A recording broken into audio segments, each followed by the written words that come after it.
हाय मेरे जेकेटी and welcome to Edu captain channel once again. तो भैया एज पर आवर शेड्यूल जो हमारा अगला चैप्टर है हमारे शेड्यूल के अकॉर्डिंग वो है न्यू इकोनॉमिक पॉलिसी 1991, जो आपने पहले भी कहीं ना कहीं पढ़ी होगी, जिसको आप commonly LPG policy, liberalisation, privatisation और ग्लोबलाइजेशन के नाम से जानते हो। ठीक है, ये चैप्टर हमारे लिए इजी क्यों हो जाता है, क्योंकि हमें थोड़ा बहुत आइडिया इसका पहले से ही है, और जितना आइडिया है ना वो ऑनेस्टली बताऊं तो सफिशिएंट है, बस थोड़ा बहुत एक्स्ट्रा हमने इस चैप्टर में पढ़ना है। ठीक है, तो स्टार्ट करते हैं इस चैप्टर को। जैसे मैंने आपको पहले बोला था, ये जो पहली पूरी यूनिट है इंडियन इकोनॉमिक डेवलपमेंट की, चैप्टर 1, चैप्टर 2, चैप्टर 3, जिसमें से चैप्टर 2 सबसे ज्यादा इंपॉर्टेंट है। उसके बाद चैप्टर 3 और 1 वैसे बताऊं तो सेम ही प्लेटफॉर्म पे आते हैं, बट फिर भी चैप्टर 3 को थोड़ा सा एक्स्ट्रा मैं जो है एज दूंगा। ठीक है, क्योंकि उसमें जो है इंपॉर्टेंट चीजें पूछ लेते हैं। चैप्टर 1 में ना ले देकर वो एग्रीकल्चर है, इंडस्ट्रीज है, बस वही है, या फिर आपका इंफ्रास्ट्रक्चर है बस, या डेमोग्राफिक है, तो ले देकर ज्यादा कुछ है नहीं, तो उसका जो है स्पेसिफिक आता है। इसमें थोड़ा सा ना अब टेढ़ा आने लग गया, इसमें ना थोड़ा कई बार केस स्टडी बेस्ड क्वेश्चंस भी आ जाते हैं, तो ध्यान से समझिएगा इस चैप्टर को। चलो स्टार्ट करते हैं। लेकिन भैया अभी तक तो जो है भगवान की दुआ से हमारा शेड्यूल जो है बहुत अच्छा चल रहा है, काफी बढ़िया चल रहा है गेम, और धीरे धीरे हम सब निपटा देंगे, टेंशन लेने की जरूरत नहीं है। मैं बैठा हूं तो हो जाएगा। ठीक है, ये मत सोचना सर 18 को पेपर, 14 मार्च को कोर्स खत्म करा रहे हो। अरे यार एक तो इतना मत सोचा करो, पेपर से पहले करा रहा हूं ना, बस टेंशन खत्म। और दूसरी बात, जिस बच्चे ने अभी तक अकाउंट्स एंड इकोनॉमिक्स की महफिल अगर ये ज्वाइन नहीं करा है, भाई सारी अपडेट यहीं आने वाली है, सारी पीडीएफ यहीं मिलने वाली है। क्या क्या पीडीएफ आप लोगों के लिए बना रखी है आप सोच भी नहीं सकते हो, बहुत कुछ है। चीट शीट है आप लोगों के लिए, इंपॉर्टेंट क्वेश्चंस है आप लोगों के लिए, गेस्ट पेपर है आप लोगों के लिए, क्या क्या और सब यहीं मिलेगा, ये पहले बता दूं मैं आप लोगों को। मेरे को रिक्वेस्ट मत करना सर यूट्यूब पे ही दे दो सर, टेलीग्राम नहीं करते। अरे यार अगर कोई काम की चीज है, मैं तेरे को कोई इंस्टाग्राम थोड़ा डाउनलोड करने को कह रहा हूं, मैं तेरे को कोई स्नैपचैट थोड़ा डाउनलोड करने को कह रहा हूं पेपर के टाइम पे, टेलीग्राम कह रहा हूं यार, इससे क्या डिस्ट्रैक्शन होगी, कर लो यार, 2 मिनट की बात है। चलो आ जाओ, तो जल्दी से चलते हैं हमारी आज के चैप्टर पे। ठीक है, चैप्टर का नाम आपको बताइए, economic reform new economic policy के नाम से भी जाना जाता है, 1991। अब बात समझते हैं कि यार ये न्यू इकोनॉमिक रिफॉर्म्स जो है ये हमें लाने क्यों पड़े रिफॉर्म्स। ऑलरेडी जब हम पिछला चैप्टर पढ़ रहे थे तो उसमें इतने सारे रिफॉर्म्स आए थे, लैंड रिफॉर्म आया था, इंडस्ट्रियल पॉलिसी रेजोल्यूशन आया था, तो ये क्यों लाने पड़े हमें, मतलब इतनी क्या जरूरत पड़ गई, क्या उस वक्त हमसे कोई गलती हो गई थी? तो फैक्ट है हाँ, हमसे गलती हो गई थी और बहुत ज्यादा हालत हमारी खराब हो गई थी, जिसको बोलते और हालत टाइट हो गई थी। मतलब जैसे रोलर कोस्टर पे बैठते हो और बस वो स्टार्ट होने जा रहा होता ना, तो वैसी जब वो होती है ना हालत टाइट, बस वैसी हमारी हालत टाइट हो रखी थी उस वक्त पे। अगर ये रिफॉर्म्स जो है नहीं आते तो भैया आज हमारी इकोनॉमी का हाल कुछ हो रही होता, जो आज इतना बोलबाला हो रहा है ना इंडियन इकोनॉमी का, वो नहीं होता। ये फैक्ट की बात है। ठीक है, अच्छा रीजंस क्या है इसके, पढ़ेंगे हम, सब पढ़ेंगे, तसल्ली से पढ़ेंगे, इंटरेस्टिंग वे में, क्योंकि भैया मैंने पहले भी बोला है अगर अपना फ्यूचर सुधारना है तो हिस्ट्री के बारे में जानना बड़ा जरूरी है, क्योंकि ये सिचुएशन दोबारा भी आ सकती हैं, तो हमें पता होना चाहिए ना। आप में से कोई इकोनॉमिस्ट बन जाए आगे आगे जाकर, हमारी गवर्नमेंट को जो है एडवाइस करे कि सर ये स्टेप ले सकते हैं, हमने उस टाइम पे लिया था, ऐसा लिया था, यू नेवर नो दैट। चलो आ जाओ, तो इकोनॉमिक रिफॉर्म देखो, since independence India followed mixed economy, ये हमने पढ़ा था, जिसमें पब्लिक और प्राइवेट, मिक्स्ड इकोनॉमी का तो सिंपल सा रूल है, पब्लिक और प्राइवेट दोनों आपस में पार्टिसिपेट करते हैं, बिजनेस एंटरप्राइजेस ओन करते हैं। ठीक है, लेकिन दिक्कत ये थी कि हमने जो है ना स्ट्रिक्ट पब्लिक को ज्यादा हमने जो है रोल दे दिया था उसमें। ठीक है, शेड्यूल ए में 17 इंडस्ट्रीज टोटली ओन्ड बाय जो है पब्लिक थी, शेड्यूल बी में जो है 12 इंडस्ट्रीज जिसमें पब्लिक और प्राइवेट दोनों थे, लेकिन नाम का ही प्राइवेट था, पब्लिक का ही मेन डोमिनेशन था उसमें। उसके बाद सी था, शेड्यूल सी, जो छोटी मोटी इंडस्ट्रीज थी वो प्राइवेट के नाम कर दी, लेकिन उसमें भी रेगुलेशन लगा दी। और अल्टीमेटली हमें अच्छे से पता है कि यार जब गवर्नमेंट कोई इंडस्ट्री चलाती है, कोई बिजनेस चलाती है, तो वो प्रॉफिट मोटिव के लिए नहीं जा सकती है, वो उसके पास अगर कोई अच्छी प्रॉफिटेबल अपॉर्चुनिटी आ रही है तो वो एकदम से ग्रैब नहीं कर सकती। क्यों? क्योंकि पहली बात तो वो आंसरेबल टू पार्लियामेंट, ठीक है, ऑपोजिशन सवाल उठाते हैं, उसके अलावा क्या है उसका ऑब्जेक्टिव होता है वेलफेयर। ठीक है, तो अगर कोई भी वो अपॉर्चुनिटी में कुछ ऐसा पॉइंट हुआ जो अगेंस्ट जा रहा है सोसाइटी के, तो भैया फिर उस पे उंगलियां उठ जाती हैं गवर्नमेंट पे। तो इसीलिए कहीं ना कहीं वो इकोनॉमिक वेलफेयर जो सोशल वेलफेयर जो मोटिव था ना, वो हमारी इकोनॉमी को दबाता गया। और प्राइवेट वाले जिनका मोटिव प्रॉफिट होता है, जो इंप्लॉयमेंट क्रिएट करते हैं, जो ऐसे गुड्स बनाते हैं जो बाहर जाके बिकेंगे, क्योंकि उनका तो माइंड है भैया जेब में पैसा आना चाहिए, दमड़ी आनी चाहिए, तो उससे इकोनॉमी ग्रो होती। लेकिन हमने उनकी जो है ढक्कन लगा दिया था उनकी ग्रोथ पे, भैया नहीं, हम जब ढक्कन खोलेंगे तभी तुम्हारी ग्रोथ होगी। तो ये सबसे बड़ी जो है हैम्परिंग हो गई थी हमारी इंडियन इकोनॉमी की ग्रोथ में, और अल्टीमेटली हमें जो है बहुत ज्यादा सफर करना पड़ा। मतलब ऐसा हाल हो गया था कि फॉरेन एक्सचेंज रिजर्व जो है मात्र 14 दिन का बचा था। ये बहुत गलत बात होती है किसी कंट्री के लिए, ये बात याद रखना, ठीक है। तो since independence India followed a mixed economic system, जिसमें हमने पढ़ा, but public sector dominated the control and regulation of our country and private sector was totally ignored. अच्छा, हमने ये भी पढ़ा हुआ कि पब्लिक की डोमिनेंस क्यों रखी गई थी, क्योंकि कैपिटल गुड इंडस्ट्रीज नहीं थी, ठीक है, प्राइवेट लोगों के पास इतनी कैपिटल नहीं थी। उसके बाद जिनके पास कैपिटल थी उनको इंसेंटिव नहीं लगता था पैसा लगाना, क्योंकि पहले ही वो एग्रीकल्चर की ना एक वो बन चुका था कि भैया एग्रीकल्चर ही सब कुछ है, तो लोग इतने ज़्यादा ना मोटिवेटेड नहीं थे इंडस्ट्रीज में पैसा लगाने के लिए। तो गवर्नमेंट ने कहा नहीं भैया, हम खुद ही खोलते हैं। लेकिन अल्टीमेटली उनकी इंटेंशन अच्छी थी लेकिन रिजल्ट गलत आ गया, ठीक है। अच्छा भी आया था, ऐसी बात नहीं, बट उस टाइम पे गलत आ गया। तो according to some scholars, the increasing role of public sector has helped Indian economy to achieve growth in savings हो गई थी, develop a diversified industrial sector and achieve food security through sustained expansion of agriculture output. अच्छा, जब ये हुआ तो reason क्या थे इकोनॉमिक रिफॉर्म्स लाने के? सबसे पहली बात, poor performance of public sector. मैंने आपको बताया इनएफिशिएंसी थी टोटली, ठीक है, इनएडुक्वेट ऑफ रिसोर्सेज प्रॉपर नहीं थे हमारे पास प्रॉपर, ठीक है जी, और जो थे उनको हम अच्छे से यूज़ नहीं कर रहे थे। उसके बाद हमारा जो है हमने इंपोर्ट सब्सटीट्यूशन पे फोकस किया होता, जो आपने चैप्टर 2 में पढ़ा, इनवर्ड लुकिंग ट्रेड स्ट्रेटेजी, जिस वजह से हम अपने गुड्स ऐसे नहीं बना पाए कि वो एक्सपोर्ट वर्दी हो, जिससे हमारा जो है एक्सपोर्ट जो सेक्टर था, जिससे हमें एक्सपोर्ट से पैसा आता है फॉरेन एक्सचेंज से, वो बिल्कुल ही मतलब बहुत ही खराब हो चुका था, ठीक है जी। तो अल्टीमेटली हुआ क्या, हमारा डेफिसिट जो है बीओपी में बहुत बड़ा आ गया, ठीक है, थोड़ा बहुत आता तो चलता, बहुत बड़ा आ गया। इन्फ्लेशनरी प्रेशर होने लग गए। इन्फ्लेशनरी प्रेशर क्यों हुए? क्योंकि यहां पर जो है मार्केट कमर्शलाइजेशन हो रही थी क्रॉप्स की, तो फूड ग्रेन्स में कहीं ना कहीं इफेक्ट पड़ रहा था, जिससे इन्फ्लेशन हो रहा था, ठीक है जी, क्योंकि एसेंशियल गुड्स की कमी हो रही थी, चीप में नहीं मिल रहे थे, महंगे मिल रहे थे, लिमिटेड इंडस्ट्रीज ही थी सिर्फ। उसके बाद fall in foreign exchange reserves fell to lowest level which won't last fortnight का मतलब 14-15 दिन से ऊपर ना टिकता। हाई बर्डन ऑफ डेट्स, हम लोन लिए जा रहे थे क्योंकि गवर्नमेंट डेफिसिट पे ऑपरेट कर रही थी, गवर्नमेंट के खर्चे बहुत ज्यादा थे, क्योंकि भैया उस वक्त पॉवर्टी थी, ठीक है, तो लोगों को सब्सिडीज दे रहे थे, ठीक है, और डिफरेंट पॉलिसीज निकाल रहे थे, पेंशन दे रहे थे, ये वो एक्सेट्रा। तो गवर्नमेंट के खर्चे तो बहुत थे लेकिन गवर्नमेंट की इनकम कम थी, ठीक है जी। टैक्स बेनिफिट दे रहे थे उस वक्त, सो दैट लोग जो है अपना बिजनेस सेटअप करें, ये वो एक्सेट्रा, लेकिन गवर्नमेंट की इनकम कम हो रही थी उससे, टैक्स बेनिफिट देने से। तो अल्टीमेटली गवर्नमेंट लोन लेती थी, या सेंट्रल बैंक को बोलती थी आप मनी प्रिंट करके दो, उससे होता क्या था, इन्फ्लेशन ही होती थी। हमने पढ़ा है, मनी एंड बैंकिंग में भी पढ़ा है हमने, इनकम डिटर्मिनेशन वाले चैप्टर में भी पढ़ा है। और इनएफिशिएंट मैनेजमेंट, ये सारे रीजंस की वजह से, ये बहुत इंपॉर्टेंट है, ठीक है, ये बहुत इंपॉर्टेंट है, मैं आप लोगों को पहले बता दूं, ठीक है। तो ये पढ़ लीजिए अच्छे से, आ जाता है क्वेश्चन में, और देख सकते हो सीधा 3-4 वाला बनेगा या 6 वाला सीधा, वो छोटे एक पे मत सोचना कि 1 वाला बनेगा, ठीक है। तो ये सारी गेम हुई थी जिस वजह से हमें इकोनॉमिक रिफॉर्म लेना पड़ा। अच्छा, इंडिया ने हेल्प मांगी थी आपके 2 बैंक है, एक होता है IRBD, ठीक है जी, world bank, IBRD sorry, international bank for reconstruction and development, full form याद रखना, कई बार MCQ में फुल फॉर्म आई हुई है, कई बार MCQ में फुल फॉर्म आई हुई है, मैंने आपको बोला है मार्क करते चलो। और दूसरा है आपका IMF, इन्फेंट मोर्टेलिटी फंड, कई बार आ रखी है। कितने का लोन लिया, वैसे तो ये याद रखने की जरूरत नहीं है, लेकिन 7 बिलियन रुपीस नहीं, डॉलर। 7 बिलियन का मतलब कितना होता है, 700 करोड़। 700 करोड़ होता है, आई गेस 700 करोड़। भैया इतनी फिगर में कभी हम खेले नहीं, तो हमें पता भी नहीं कितने जीरो होते हैं। और ये डॉलर है, ये रुपीस नहीं है आप लोगों के, ये रुपीस नहीं है आप लोगों के, ठीक है। तो ये हालत जो है काफी ज्यादा खराब हो गई थी। अब हमने ये पहले भी पढ़ा हुआ है कि जब हम किसी से लोन लेते हैं ना, तो किसी पे डिपेंडेंट रहते हैं, तो उनका इंटरफेरेंस बढ़ जाता है। तो उसी इंटरफेरेंस के चलते उन्होंने हमें रेकमेंड किया कि भैया एक तो ना अपनी रिस्ट्रिक्शन कम करो प्राइवेट सेक्टर पे, ये क्या कर रखा है तुमने, इसको हटाओ, बेचारों को बढ़ने दो, ठीक है जी। बच्चों जैसे वो घर पे पापा नहीं बोलते हैं, बच्चों को खेलने दे, उनकी हाइट बढ़ने दे, उनका शरीर बढ़ने दे, जितना आप अपनी वाइफ को बोलते हैं ना, जितना आप रोकेंगे उन्हें खेलने से, उतना ही उनकी ग्रोथ रुकेगी, फिजिकली मेंटली भी। स्ट्रीट स्मार्ट नहीं होंगे, बस वैसा ही सीन था कि बच्चों को बाहर निकलने दो भैया, इकोनॉमी का फायदा उसी में है।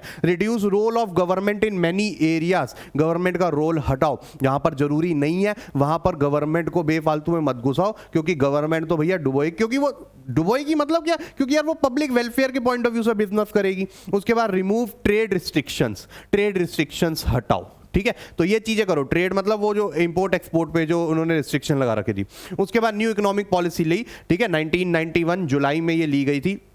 Motive was to create more competitive environment and removing barriers to entry and exit. तो दो टाइप के मेजर्स, ये सबसे इंपॉर्टेंट क्वेश्चन है, दो टाइप के मेजर्स जो हैं लिए गए थे, मार्क कर लेना। जो जो बोल रहा हूं, जैसे मैंने बोला IBRT की फुल फॉर्म, IMF की फुल फॉर्म, ये लिख लो फुल फॉर्म। उसके अलावा 2 मेजर्स इन NEP, ये लिख लो, ठीक है। तो दो मेजर जो है रिफॉर्म्स लिए गए थे, एक थे स्टेबलाइजेशन, हमारी इकोनॉमी अनस्टेबल चल रही थी, ठीक है जी, जैसे एरोप्लेन में वो हो जाता ना, क्या बोलते हैं उसको, नाम भूल गया यार मैं, वर्ड भूल जाता हूं एक तो ना सही टाइम पे, ठीक है। और दूसरा होता है आपका स्ट्रक्चरल रिफॉर्म मेजर, ठीक है। एक तो स्ट्रक्चर चेंज करने की जरूरत थी, पब्लिक सेक्टर का रोल कम करना था। दूसरा जो हमारी जो इकोनॉमी अनस्टेबल चल रही थी, ठीक है जी, उसको जो है हमें करेक्ट करना था, तो ये बड़ा जरूरी था, ठीक है। तो स्टेबलाइजेशन मेजर को शॉर्ट टर्म मेजर भी बोलते हैं, याद रखना। स्ट्रक्चरल रिफॉर्म मेजर को लॉन्ग टर्म मेजर भी बोलते हैं। एक तो इन्फ्लेशन बहुत हो रही थी, उस इन्फ्लेशन को कंट्रोल करना था। BOP जो डेफिसिट में जा रहा था फॉरेन एक्सचेंज, उसको जो है हमने पॉजिटिव में लाना था। और स्ट्रक्चरल रिफॉर्म में इंटरनेशनल कॉम्पिटिटिवनेस बढ़ानी थी, अपने गुड्स को सर्विसेज को एक्सपोर्ट वर्दी बनाना था। और दूसरा एफिशिएंसी बढ़ानी थी, हमारी इकोनॉमी की प्रोडक्टिविटी बढ़ानी थी। तो 3 मेजर जो इसमें रिफॉर्म्स हुए थे वो थे LPG, लिबरलाइजेशन, प्राइवेटाइजेशन, ग्लोबलाइजेशन। देखो लिबरलाइजेशन जो वर्ड है वो बना है लिबरल, लिबरल का मतलब होता है फ्री करना किसी को, ठीक है जी, तो फ्रीडम देना। तो बस वही है इसमें कि removal of entry and growth restrictions on the private sector, जो ढक्कन उनकी ग्रोथ पे लगा रखा था उसको खोल दो, टाइम आ गया है, चिड़िया को आजाद कर दो अपने पिंजरे से। It involves D regulation and reduction of government controls and greater autonomy of private investment. लोगों को जो इतनी ज्यादा तुमने लाइसेंसिंग करी हुई थी, भैया बिजनेस को ब्रांच खोलनी है तो भैया लाइसेंसिंग, बिजनेस को अगर कोई नए फील्ड में जाना है तो लाइसेंसिंग, मतलब हर एक छोटी से छोटी चीज के लिए आपको परमिशन, बिजनेस बंद भी करना तब भी परमिशन, बताओ। तो ऐसे में बंदा ग्रो कैसे करेगा। और जो बिजनेस लाइन में आने की भी सोच रहा था वो तो देखेगा यार इसमें तो कोई मतलब इतनी ज्यादा रेगुलेशंस है तो मैं तो आता ही नहीं भाई, ये झंझट झमेले में अपने को पढ़ना ही नहीं है। तो ये बड़ा, ये उन्होंने बोला हटाओ इसको, तो लिबरलाइजेशन में ये चीज हटाई, ठीक है। सबसे पहले अगर हम बात करें इंडस्ट्रियल सेक्टर रिफॉर्म्स में, तो न्यू इंडस्ट्रियल पॉलिसी आई 1991 में, जिसमें reduction in industrial licensing except on major चीजों पे रखी, लिकर, ठीक है, जिसको अंडर कंट्रोल रखना था जिसकी supply, defence equipment, industrial explosive etcetera. तो मेजर ये थे जिन पे लाइसेंसिंग जरूरी थी। उसके अलावा सब पे लाइसेंसिंग हटा दी। उसके बाद licensing only for certain industry related to security and strategic consideration, licensing सिर्फ उसी पे रखी जो इकोनॉमी की स्ट्रेटेजिक और सिक्योरिटी कंसर्न वाले गुड्स थे। Decrease of public sector role, public sector का रोल कम कर दिया। लिमिटेड, वो जो 17 इंडस्ट्रीज थी शेड्यूल ए में, उसको हटा के सिर्फ और सिर्फ 3 इंडस्ट्रीज, सिर्फ और सिर्फ 3, defence equipment, atomic energy and railway, ये 3 इंडस्ट्रीज थी सिर्फ। उसके अलावा डी रिजर्वेशन, जो small scale industries, Karve committee याद है 1956 में बनाई थी, उसको जो है उसमें क्या है, कहीं गुड्स जो है स्मॉल स्केल इंडस्ट्री के लिए फिक्स कर दिए थे कि ये वाले गुड्स तो है स्मॉल स्केल इंडस्ट्री ही बना सकती है, उनको डी रिजर्व कर दिया था, ठीक है, सो दैट जो है बड़े प्लेयर्स भी उन गुड्स को बनाए और एक्सपोर्ट वर्दी गुड्स बने। Investment on plant and machinery for small business increase to 1 crore. Small scale business की डेफिनेशन बढ़ा दी, जो एक टाइम पे 25 लाख थी उसको 1 करोड़ कर दिया था। Market forces to determine prices, पहले गवर्नमेंट जो है गुड्स के खासकर स्मॉल स्केल इंडस्ट्रीज के जो गुड्स के प्राइसेस थे वो खुद डिसाइड करते थे, so that small scale industries को जो है उनका इनफ प्रॉफिट मिले, उसको हटा दिया। भैया मार्केट डिसाइड करेगी, हमारे ऊपर कुछ भी नहीं है। Monopolies and restrictive trade practice जिसके अंडर लाइसेंसिंग आए थे उसको हटा दिया। Approval for expansion were remove, मतलब एक्ट पूरा नहीं हटाया, आज भी है, मेजर चीजों के लिए बस लाइसेंसिंग रखी हुई है, ऑलमोस्ट बाकी सारी चीजों पर हटा दिया। अगर हम बात करें फाइनेंशियल सेक्टर रिफॉर्म्स में, तो फाइनेंशियल सेक्टर का मेन प्लेयर कौन है, आरबीआई। आरबीआई जो है वो सारे बैंक्स को कंट्रोल करता है, हमने पढ़ा मनी एंड बैंकिंग में। तो उसका जो रोल है वो रेगुलेटर से फैसिलिटेटर, भैया तुम रेगुलेशन मत लगाओ, तुम फैसिलिटेट करो उनको ग्रो करने में, ठीक है जी। प्राइवेट बैंक्स को हरी झंडी दिखा दी थी कि आ जाओ भाई ब्रांचेस खोलो, अपने बैंक्स खोलो, private players can also enter into the banking system. Foreign banks को हरी झंडी दिखा दी थी, ठीक है जी। ग्रीन फ्लैग जो आजकल बड़ा चल रहा है ना, हाँ, गवर्नमेंट के लिए ग्रीन फ्लैग ही है, ठीक है जी। ये नहीं है कि भैया ये वाली एक्टिविटी उसकी ग्रीन है, ये वाली रेड है, ऐसा नहीं, ग्रीन है पूरा। तो उसने फॉरेन इन्वेस्टमेंट को अलाउ कर दिया, जो 51% था। तो इसी के टाइम के बाद आप देखोगे कितने सारे जो इंटरनेशनल बैंक्स जो पहले नहीं दिखते थे हमें, अब दिखने लग गए हैं। ठीक है, उसके बाद ease in expansion process and to set up new branches. जो पहले बैंक्स के ऊपर रिस्ट्रिक्शन लगा रखी ना, आपने कोई नई ब्रांच खोलनी है, ये वो एक्सेट्रा एक्सेट्रा, पहले परमिशन लेनी पड़ती थी आरबीआई की, अब हटा दिया उसको। भाई खोलो खोलो, तुमने बाहर खोलनी है बाहर भी खोलो, कोई टेंशन वाली बात नहीं है। अगर हम आते हैं टैक्स रिफॉर्म पे, तो reforms in government tax in subsidy. देखो टैक्स इवेजन बहुत हो रही थी, गवर्नमेंट ना जो है गवर्नमेंट के लिए जो इतना डेफिसिट हो रहा था, वो उसका मेजर रीजन था उसकी जो टैक्स इनकम इतनी नहीं आ रही थी। ठीक है, अब टैक्स इनकम नहीं आ रही तो गवर्नमेंट ने सोचा यार एक तो ना पहले मैं इनको टैक्स का बेनिफिट दूं। अगर मैं टैक्स का बेनिफिट दूंगा, ठीक है जी, तभी तो ये क्या है, थोड़ा टैक्स चोरी करने का नहीं सोचेंगे। तो उन्होंने जो है दो टाइप के टैक्सेस होते हैं, एक होता है डायरेक्ट टैक्सेस जो इनकम्स पे लगता है, एक होता है इनडायरेक्ट टैक्सेस जो गुड्स एंड सर्विसेज पे लगता है। तो सबसे पहले तो रिडक्शन इन टैक्सेस, जो हाई टैक्स रेट थे उनको कम करा, so that tax evasion now. ठीक है जी, लेकिन भैया हम इंसान तो इंसान है भैया, तुम उसको जितना मर्जी बेनिफिट दे दो, वो तो जो मजा छीन के लेने में है वो फिर ऐसे मुफ्त में मिले उसका मजा नहीं है। ठीक है, तो reforms in indirect taxes, indirect taxes में काफी सारे रिफॉर्म्स आए, जैसे सिंप्लीफाई कर दिया प्रोसेस, रिटर्न्स जो हम भरते हैं ना, तो वो काफी प्रोसेस जो था वो कॉम्प्लेक्स था, अब उसको सिंप्लीफाई कर दिया सो दैट लोग इनिशिएटिवली रिटर्न्स भरने का। जीएसटी, वैसे इसका तो कोई लेना देना नहीं है जीएसटी का, बस एक पॉइंट डाल दिया क्योंकि कई बार क्वेश्चन में पूछ लेते हैं जीएसटी कब आया था। तो GST was introduced on 1 July 2017 as one nation on one tax policy. तो ऐसे ही उस टाइम पे भी ना काफी सारे जो इनडायरेक्ट टैक्सेस थे उनको रिमूव कर दिया था, सो दैट टैक्स बर्डन कम हो। अगर चलते हैं आगे चलते हैं forex reforms, foreign exchange reform.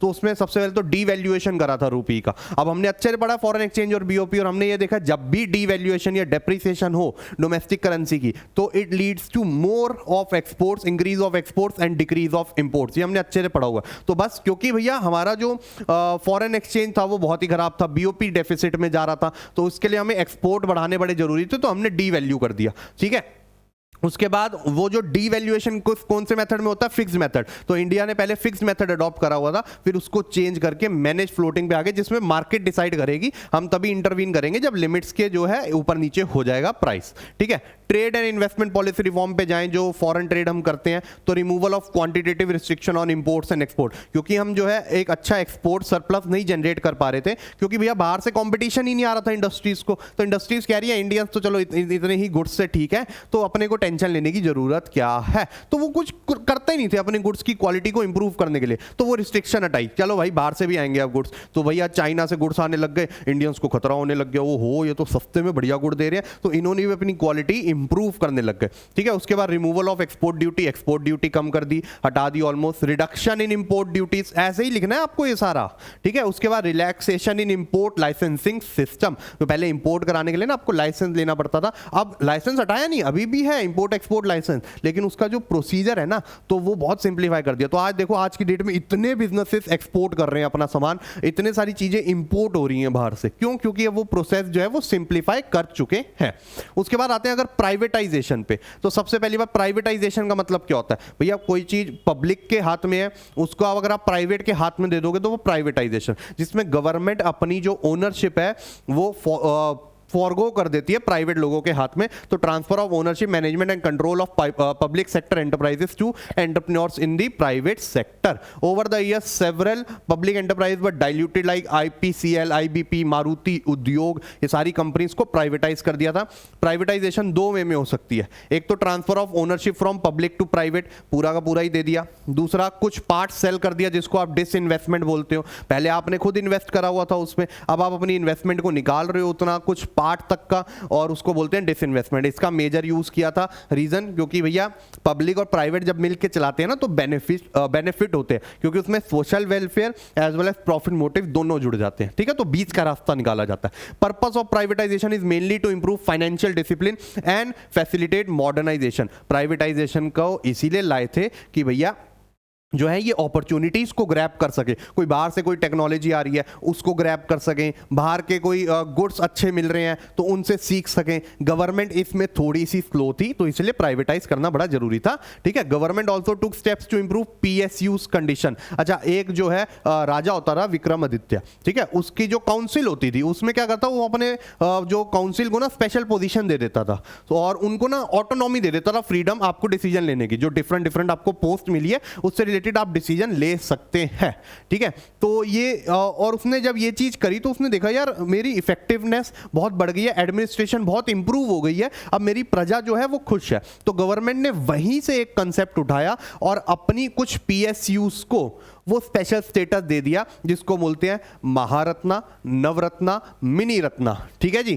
तो अगर हम देखें एज ऑफ जुलाई 2021, अब तो चलो और अपडेट हो गया, ये मैं आपको रीसेंट जो लिस्ट है वो भेज दूंगा, ठीक है, टेलीग्राम चैनल पे। लेकिन उसने ये स्टेटस क्यों दिया था? सो दैट वो उसको ऑटोनॉमी दे सके, ठीक है, प्रोफेशनलिज्म आ सके उन लोगों में, ठीक है, मैनेजीरियल फ्रीडम दे दिया, भैया आपको जैसा ऑपरेट करना करो, गवर्नमेंट इंटरवीन नहीं करेगी। आपको अगर कोई लगता है अपॉर्चुनिटी ग्रैब करनी चाहिए आप करो, गवर्नमेंट इंटरवीन नहीं करेगी, ठीक है। उसके अच्छा ये नाम जरूर याद रख लेना, कुछ उनका नाम जरूर याद रख लेना क्योंकि एमसीक्यू में आता ही आता है। इसकी लिस्ट मैं आप लोगों को जो है टेलीग्राम चैनल पे प्रोवाइड करा दूंगा। अगले पे चलते हैं, विच इज ग्लोबलाइजेशन, ठीक है। अब ग्लोबलाइजेशन में क्या सीन होता है? ग्लोबलाइजेशन में होता है इस पूरे ग्लोब को, ग्लोब से वर्ड बना ग्लोबलाइजेशन, इस पूरे वर्ल्ड को, इस पूरे ग्लोब को जो है एक मार्केट बना दें हम, सो दैट गुड्स एक कंट्री से दूसरी कंट्री फ्रीली जा सके। तो integrating national economy with the world economy aims to create borderless world, जहां पर गुड्स एंड सर्विसेज लोग आपस में जो है इजीली जा सके, खासकर गुड्स एंड सर्विसेज। तो चेंजेस इन ग्लोबलाइजेशन क्या क्या हुए थे? सबसे पहले तो एफडीआई ले आए थे, 51% तक अलाउ कर दी थी high technology and high investment industries में, ये याद रखना।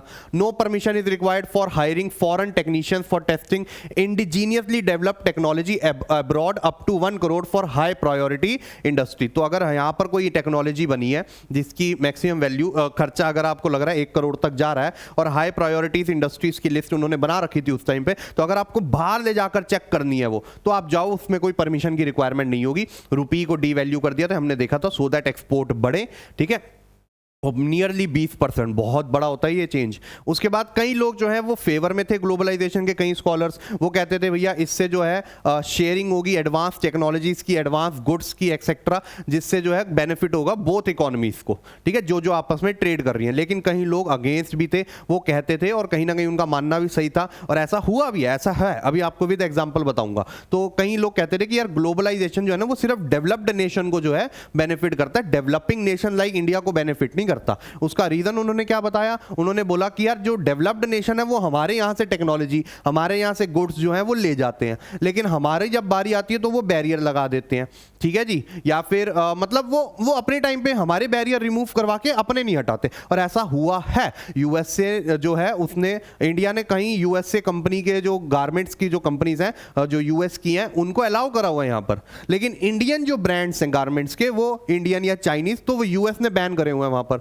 ठीक है, अलाउड ही नहीं है, रिस्ट्रिक्शन लगा रखी है। तो ये उसमें हमें पता चल गया भैया उनकी जो इंडस्ट्रीज है उनकी तो इनकम यहां से लेके जा रहे हैं वो, लेकिन हमारी बारी में उन्होंने वो बैरियर लगा दिया। तो ये उनका जो है पॉइंट कहीं ना कहीं ठीक था। उसके बाद ग्लोबलाइजेशन का एक बहुत इंपॉर्टेंट पॉइंट होता है जो कि होता है आउटसोर्सिंग। जब आप कोई काम खुद नहीं करते हो, क्योंकि आपकी प्रोफिशिएंसी नहीं, आप स्किलफुल नहीं होते, तो आप बाहर से करवा लेते हो, उसको बोलते हैं आउटसोर्सिंग। इसमें क्या हो गया? You are contacting someone from outside of your organisation to do that work, ठीक है। और जैसे आपका आईटी और ये कम्युनिकेशन सेक्टर इंप्रूव होता जा रहा है ना, आउटसोर्सिंग जो है अपार्ट फ्रॉम योर कंट्री, बाहर की कंट्री से काम लेना भी बहुत इजी हो गया है। और इंडिया जो है अभी जो है फेवरेट डेस्टिनेशन चल रहा है आउटसोर्सिंग का। इसके रीजन बता देता हूं, ये क्वेश्चन 2-3 बार बोर्ड में आया हुआ है कि भैया why India is a hot destination या favourite destination for outsourcing for other countries. तो इसका सिंपल 2-3 रीजन है। एक हो गया आपका चीप लेबर, स्किलफुल लेबर, ठीक है, गुड टेक्नोलॉजी। अब इंडिया भी टेक्नोलॉजी में जो है फास्ट पेस पे आ चुका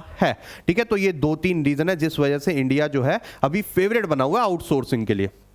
उसके बाद चलते हैं WTO, एक ऐसी ऑर्गेनाइजेशन जो है बनाई गई है सो दैट वो ग्लोबलाइजेशन कंट्रीज के बीच में प्रमोट कर सके। लेकिन ये WTO से पहले एक ऑर्गेनाइजेशन थी जिसका नाम था GATT, ये याद रखना, general agreement on trade and tariff, ये 1948 में बनाई गई थी, ठीक है जी, विद 23 कंट्रीज एज मेंबर्स, ठीक है। फिर इसको 1995 में डिसकंटिन्यू करके नई ऑर्गेनाइजेशन बनाई जो इसका सक्सेसर बोलते हैं, विच इज WTO, और एट प्रेजेंट 164 मेंबर्स हैं इसमें, India is also one of them. Functions क्या है? To make international trade easy through removal of trade and tariff, इसमें MCQ आएगा एक, मैंने 2-3 पेपर में देखा। To enlarge production and trade of services, to protect environment, to establish rule based trading regime, ठीक है जी। तो ये अब देखो मैं बार बार बोल रहा हूँ, 2-3 पेपर में देखा, तो मैं पूरा रिसर्च करके आता हूं आप लोगों को पढ़ाने की किस में से कौन से क्वेश्चन जो है ओवर द पीरियड पिछले 6-7 सालों के बोर्ड के पेपर देखता हूं मैं, ठीक है, और तब जाकर आता हूं आप लोगों को पढ़ाने, सो दैट मैं बच्चों को प्रॉपरली इन्फॉर्म कर सकूं किस में से कितना आता है। ये नहीं कि सिर्फ 1 साल का पढ़ लिया या तुक्का बैठ दिया कि हाँ भाई इसमें से ही आएगा, इंपॉर्टेंट लग रहा है पढ़ने में, ऐसा नहीं होता, ठीक है। अब आते हैं कुछ इंपॉर्टेंट टर्म्स जो ओवर द पीरियड आई हुई है, जैसे बायलैटरल ट्रेड क्या होता है? जब दो कंट्रीज, बाय जब दो यूज, बाय का मतलब ही होता है दो, तो 2 कंट्रीज के बीच में जब ट्रेड होता है। मल्टीलेटरल मोर देन 2 कंट्रीज, ठीक है। टैरिफ बैरियर जो टैक्स बैरियर लगा देते हैं, import duty export duty type, और उसके बाद नॉन टैरिफ बैरियर जो क्वांटिटेटिव रिस्ट्रिक्शन लगा देते हैं, ठीक है, अदर देन टैक्स वाले में। Good points of economic reforms, अगर हम आए इकोनॉमिक रिफॉर्म्स के कुछ फायदों वाली बात पे, तो increase in rate of economic growth mainly due to growth in service sector. देखो अभी मैं आपको एक बहुत अच्छा सेक्शन पढ़ाने वाला हूँ जो अभी रिसेंटली ही ऐड हुआ है NCERT की बुक्स में। मेरे को तो बड़ी खुशी हुई, NCERT वालों ने अपनी इंफॉर्मेशन अपडेट कर दी भाई। पिछले 6-7 साल से मैं देख रहा हूं NCERT में वही इंडियन इको में वही सेम डेटा जो है पेली जा रहे हैं। इस साल मैंने खोल के देखा, ओए दिल खुशी हो गया भाई, अपडेट कर दिया उन्होंने। मैं कहा भला हो उस इंसान का जिसने पीछे से अपडेट करा है।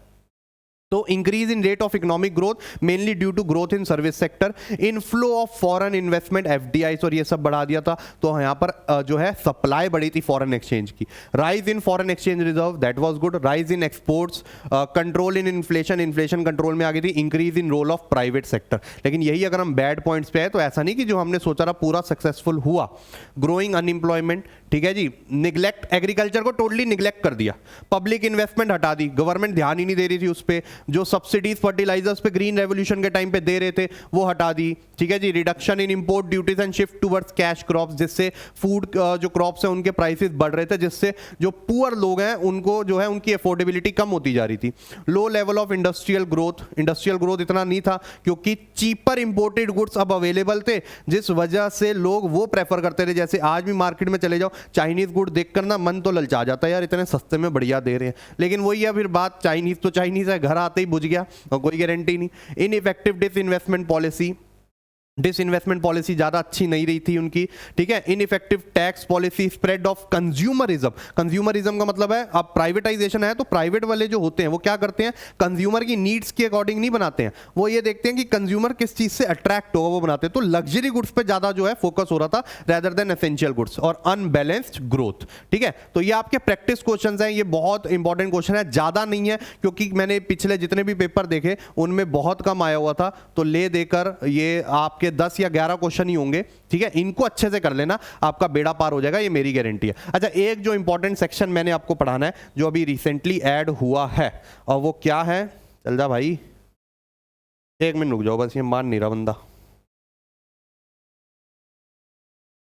चलो, तो ये मैंने आप लोगों के लिए मार्क करा हुआ है, ठीक है। अब बात करते हैं ग्रोथ एंड एम्प्लॉयमेंट भी। तो क्या हुआ था इकोनॉमिक रिफॉर्म्स के बाद, ये पोस्ट रिफॉर्म्स की बात कर रहा है, तो हमारी ग्रोथ हुई थी, नो डाउट, इसमें कोई दोहराई नहीं है। GDP बढ़ा था, मेनली सर्विस सेक्टर की वजह से बढ़ा था, लेकिन एम्प्लॉयमेंट अभी भी सफिशिएंट नहीं थी। जो अभी करंट हाल चल रहा है देश का, एम्प्लॉयमेंट अभी भी सफिशिएंट नहीं थी। GDP बढ़ना, इसको बोलते हैं जॉबलेस ग्रोथ, ये टर्म आती है, ठीक है। इसको क्या बोलते हैं हम, जॉबलेस ग्रोथ, ठीक है।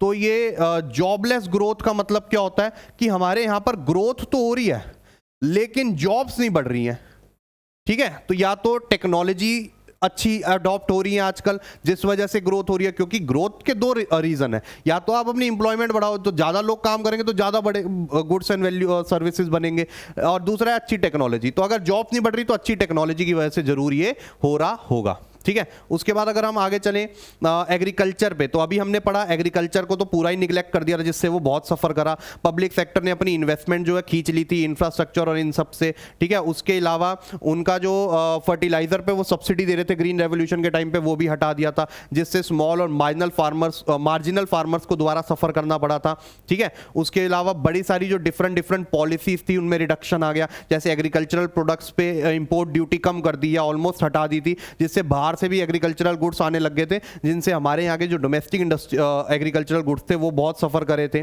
ठीक है जी। और उसके अलावा यहाँ पर जो डिफरेंट शिफ्टिंग चल रही थी, कमर्शियलाइजेशन, तो फूड क्रॉप्स की शॉर्टेज बढ़ गई, ठीक है, जिस वजह से इन्फ्लेशन होने लग गई फूड क्रॉप्स को लेकर और पुअर लोग बड़े सफर करे इससे। अगर हम इंडस्ट्रीज के रिफॉर्म्स की बात करें तो इंडस्ट्रीज जो है वो ग्रोथ हो रही थी, लेकिन स्लो डाउन था, इतनी ज्यादा ग्रोथ नहीं हो रही थी। क्यों? क्योंकि डिमांड ऑफ इंडस्ट्रियल प्रोडक्ट, अब आपने बाहर से भी जो ग्लोबलाइजेशन में पार्ट ले लिया है, आप WTO के मेंबर बन गए हो, तो आप बाहर से जो गुड्स आ रहे हैं उनको रोक नहीं सकते हो, जो चाइना और इन सब से आ रहे हैं, जिस वजह से हमारे यहाँ के गुड्स बिक नहीं रहे थे, तो अल्टीमेटली सफर करना पड़ा।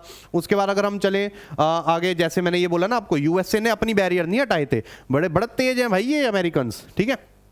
तो मेजर ये रीज़न था जिस वजह से हमारी इंडस्ट्रीज जो है इतनी ग्रो नहीं कर पाई थी। उसके अलावा चले the infrastructure facilities including power और ये सब, ये भी अगेन इनएडिक्वेट थे, आज भी पावर इतनी अच्छी नहीं है हमारे यहाँ पर, ठीक है, जो फैक्ट्रीज जो है बिना रुके काम कर सके, बिना हैम्पर के काम कर सके। Globalisation often seen as a creating condition, जो बोला था ना स्कॉलर्स ने कि ग्लोबलाइजेशन डेवलप्ड कंट्रीज को बेनिफिट देता है ज़्यादा, उस वही वाली बात सच हो गई, ठीक है। उसके अलावा अगर हमारी डिसइन्वेस्टमेंट पे, तो गवर्नमेंट हर साल ना एक लिमिट फिक्स कर देती है अपनी कि हमें इस साल डिसइन्वेस्टमेंट करना है, तो अगर वो लिमिट ऐसे फिक्स करती जा रही है, दैट मीन्स उसकी इंडस्ट्रीज की हालत जो है ईयर बाय ईयर खराब होती जा रही है, विच इज़ वेरी रॉन्ग, ठीक है। उसके बाद अगर हम आए गवर्नमेंट के जो रेवेन्यूज हैं वो शॉर्ट पड़ गए थे, कोई टैक्सेस जो है उनको इतना नहीं आ रहे थे, सोशल इनकी इतनी इनकम नहीं है तो सोशल इंफ्रास्ट्रक्चर पे वो खर्च नहीं कर पा रहे थे, जो भी अपनी डिसइन्वेस्टमेंट करके पैसा आता था वो बोरोइंग्स पे करने में लगा देते थे अपने, रैदर देन ऑन डेवलपमेंट, ठीक है। अगर हमारे रिफॉर्म्स एंड फिस्कल पॉलिसीज में, तो अगेन इकोनॉमिक रिफॉर्म्स ने लिमिट्स लगा दी थी पब्लिक एक्सपेंडिचर पे, ठीक है जी। जो पॉलिसीज और इन सब में सब्सिडीज में जो खर्चे जा रहे थे वो गवर्नमेंट को कहीं ना कहीं हैम्पर कर पा रहा था कि वो इकोनॉमिक डेवलपमेंट पे जो है फोकस कर पाए, ठीक है। बाहर से जो गुड्स आ रहे थे, अगेन जो है टैक्स इंसेंटिव्स देने के लिए, क्योंकि बाहर से गुड्स कब आएंगे जब आप उनको टैक्स इंसेंटिव दोगे, जब यहां पर दिखाओगे भैया तुम यहां पर सस्ते में गुड्स बना सकते हो, तो उससे उसकी इनकम कम हो रही थी। तो अल्टीमेटली देखा जाए तो इतना सक्सेसफुल नहीं था, लेकिन हाँ उन रिफॉर्म से ये हो गया था कि अब हम वापस रेस में उठ गए थे जो गिरे थे अब, ठीक है जी। तो ये था आपका पूरा चैप्टर, इससे ज्यादा बढ़िया तरीके से मैं नहीं पढ़ा पाऊंगा भैया, लेकिन इससे ज़्यादा बढ़िया तरीके से पढ़ने की जरूरत भी नहीं है, इतना ही है, ठीक है। तो इसके प्रैक्टिस क्वेश्चन जरूर कर लेना। अच्छा, ये वाला सेक्शन अभी नोट्स में एडेड नहीं है, लेकिन जो आपको टेलीग्राम पे PDF मिलेगी उसमें जरूर ऐड करके दूंगा, ठीक है। तो हम आपको मिलते हैं नेक्स्ट वीडियो में, तब तक के लिए bye bye, take care and have fun.